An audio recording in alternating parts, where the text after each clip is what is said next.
बिस्मिल्लाहिर्रहमानिर्रहीम। यहाँ आज बात ये करनी है कि CSS का जो MCQ का टेस्ट होते हैं उसमें किन चीज़ों का ख्याल रखा जाए जिससे आप बेहतर स्कोर हासिल कर सकते हैं और आपकी सक्सेस के चांसेस जो है वो बढ़ जाते हैं। इसमें याद रखने वाली जो बात है वो ये है कि जो भी CSS के एग्ज़ाम के लिए जो क्वेश्चन फार्मूलेट किए जाते हैं, बनाए जाते हैं, उनके सवाल ऐसे होते हैं कि इतने भी आसान नहीं होते कि हर आदमी कर सके और इतनी भी मुश्किल नहीं होते कि उसको कोई भी आदमी ना कर सके। यानी इन बिटवीन होते हैं कि ना बहुत ज़्यादा मुश्किल होते हैं और ना बहुत ज़्यादा आसान होते हैं। ज़्यादातर क्वेश्चन जो है वो इस कैटेगरी में होते हैं। अब ये कौन लोग जो है इसमें ज़्यादा बेहतर स्कोर हासिल करते हैं, जो रिसर्च फाइंडिंग है या साइकोलॉजिकल जो देखने में आया है कि उन लोगों में ज़्यादा स्कोर हासिल होते हैं जिनका एटीट्यूड जो है वो पॉजिटिव हो पहले नंबर पर। दूसरा, उनका एप्टीट्यूड अच्छा हो। एप्टीट्यूड में बुनियादी तौर पर उनकी इनसाइट, फोरसाइट और हिंडसाइट जो है वो अच्छी होती है। चीज़ जो है वो अच्छे तरीके से अंडरस्टैंड करते हैं और उससे उनके अंदर वो पोटेंशियल या कैपेबिलिटी होती है जिसको वो बेहतर तरीके से इस्तेमाल करते हुए आगे उनकी बेहतर जो है काम ले सकते हैं। तीसरी जो चीज़ बड़ी आम है वो हायर ऑर्डर थिंकिंग। जिस बंदे के अंदर हायर ऑर्डर थिंकिंग होगी, यानी उसकी के अंदर जो कंप्रीहेंशन लेवल अच्छा होगा, रीजनिंग एबिलिटी अच्छी होगी, जजमेंटल एबिलिटी अच्छी होगी, तो critical thinking, logical thinking, creative thinking, out of box thinking देखने में आया कि उनके स्कोर जो है वो बहुत ही अच्छे आते हैं। अब ये तो बेसिकली बात ये की कि वो साइकोलॉजिकल वो क्या चीज़ें हैं जिसमें लोग जो है वो बेहतर जो है वो स्कोर हासिल करते हैं। अब चंद एक चीज़ें वो हैं जो बुनियादी समझने वाली हैं, इनके बगैर आप अच्छे मार्क्स। एक है super smart study. Super smart study ये है कि आप जितनी भी बुक्स हैं, जो भी करिकुलम दिया गया है और जिनमें से MCQ आ रहा है, इसको स्कैन करना होगा। अगर ये समझते हैं कि बग़ैर स्कैन किए हुए या बग़ैर पढ़े हुए हम बेहतर जो है कर सकते हैं, 90% जो चांस है आपके नहीं होंगे। 10% ये है कि तुक्काबाजी लग गई तो लग गई।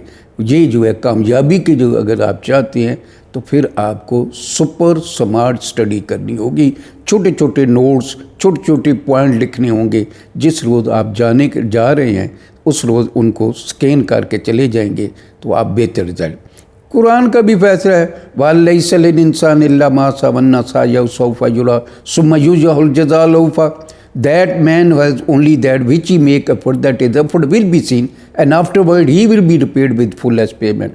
इंसान जितनी कोशिश करता है फिर अल्लाह पाक उसको उसकी कोशिश को मद्देनज़र रखते हुए उसको पूरा पूरा सिला लौटा देता है। अगर आप ये चाहते हैं कि मैं बग़ैर पढ़े चला जाऊं तो फिर चांस जो है वो कम है। और इसके लिए जो MCQ के लिए सुपर स्मार्ट स्टडी करनी है। बुक्स को स्कैन करें, उसमें से छोटे छोटे नोट्स, छोटे छोटे पॉइंट लिख लें और जिस लोग जा रहे हों उसको एक नज़र बस स्कैन करके चले जाएं। वो आपके लॉन्ग टर्म मेमोरी जो हाइपोकैम्पस रीजन है उसमें मौजूद होती है और वो ट्रिगर करती है, फिर आपकी शॉर्ट टर्म मेमोरी में आती है और फिर आप बेहतर तरीके से उसको रिज़ल्ट हासिल कर सकते हैं। अब अगली चीज़ जो बुनियादी चीज़ है कि दूसरी जो चीज़ देखने वाली है कि वो जो MCQ के होते हैं, जो ऑप्शन होते हैं 1, 2, 3, 4 या 6 जो भी ऑप्शन है, उसमें बेसिकली डिस्ट्रैक्टर मौजूद होते हैं। डिस्ट्रैक्ट करना यानी उनमें से आपको तलाश करना पड़ता है। एक तो वो है कि जो सही उसका आंसर है, एक वो अमूमी होता है जो पुअर किस्म का जिसका उसके साथ लिंक नहीं होता, एक इनफेक्टिव किस्म की कोई रिस्पांस नीचे लिखी होती है और एक इफेक्टिव होती है।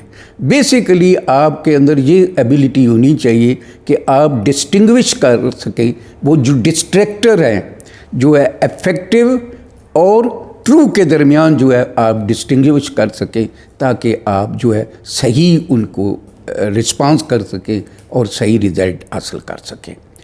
अच्छा, अब अटेम्प्ट करने के लिए किन चीज़ों का ख्याल रखना है, उसमें दो चीज़ें बड़ी अहम हैं, अगर आप इन चीज़ों का ख्याल रखेंगे तो होपफुली आपके रिज़ल्ट बहुत ही बेहतर आएंगे। एक है टाइम का इफेक्टिव और एफिशिएंट यूज़।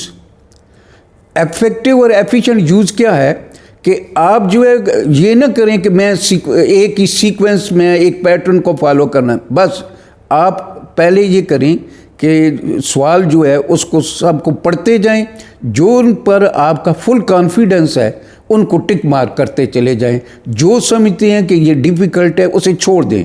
आप फ़ौरन जल्दी जो है जो जिनके ऊपर आपको फुल जो है 100% कॉन्फिडेंस है उनको अटैम्प्ट कर लें। जब आपने वो सारे अटैम्प्ट कर लिए, अब आप रीबैक करें। अब जो है जो डिफ़िकल्ट थे जो उनके ऊपर आप गौर करना शुरू कर दें कि उसमें से जो है जिसमें आप डिस्टिंग्विश नहीं कर पा रहे थे उसमें डिसीजन करते हुए आप उनको जो है करते चले जाएं। और फिर लास्ट में जो है जो बहुत ज़्यादा डिफ़िकल्ट है उसके लिए फिर उनको अटेम्प्ट करें। अगर आप ये पैटर्न फॉलो करते हैं तो आपके बहुत ज़्यादा बाद बच्चे ये होते हैं कि एक क्वेश्चन के ऊपर, क्योंकि ये है 1 क्वेश्चन 1 मिनट, 1 क्वेश्चन 1 मिनट, जो स्पीड एंड एक्यूरेसी का टेस्ट होता है, स्पीड एंड एक्यूरेसी। तो अगर आपने एक क्वेश्चन के ऊपर ज़्यादा टाइम लगा दिया, अपनी सारी एनर्जी ज़ाया कर दी, तो फिर ऑटोमेटिकली आपके स्कोर जो है वो बेहतर और अच्छे स्कोर आ नहीं सकते।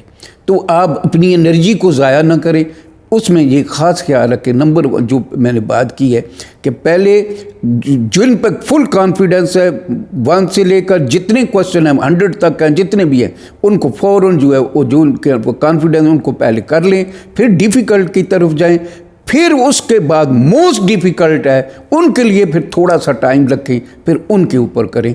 इस तरह आपके स्कोर जो है वो बहुत ही अच्छे और बेहतरीन आएंगे। दूसरा चीज़ जो आपने ख्याल रखनी है वो है स्ट्रेस मैनेजमेंट। चाहे आपकी इंटरनल स्ट्रेस है चाहे आपकी एक्सटर्नल स्ट्रेस है।